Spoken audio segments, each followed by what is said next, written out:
नाग और चींटियों की कहानी। एक जंगल में एक नाग रहता था।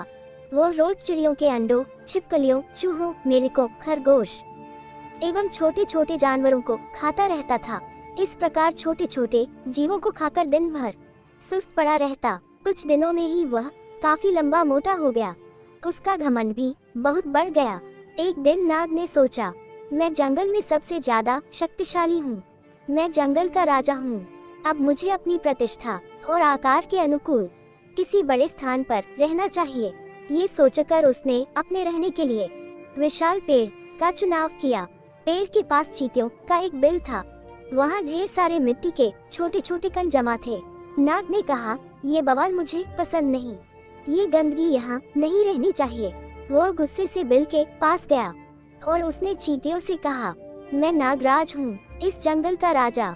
मैं आदेश देता हूँ कि जल्द से जल्द इस कूड़े को यहाँ से हटाओ और चलती बनो। नागराज को देखकर अन्य जानवर थर थर कांपने लगे, पर नन्ही चींटियों पर उसकी धौंस का कोई असर नहीं पड़ा। अब नाग का गुस्सा बहुत बढ़ गया।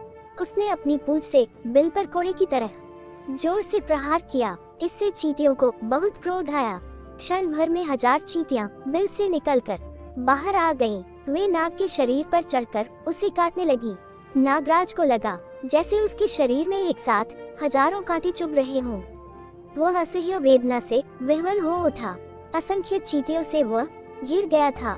उनसे छुटकारा पाने के लिए वह छटपटाने लगा, मगर इससे कोई फायदा नहीं हुआ। कुछ देर तक वह इसी तरह संघर्ष करता रहा, पर बाद में अत्यधिक पीड़ा से उसकी जान निकल गई। शिक्षा किसी को छोटा नहीं समझना चाहिए। व्यर्थ के घमंड से विनाश हो जाता है। धन्यवाद दोस्तों। आपको हमारी वीडियो पसंद आए तो लाइक सब्सक्राइब जरूर करें।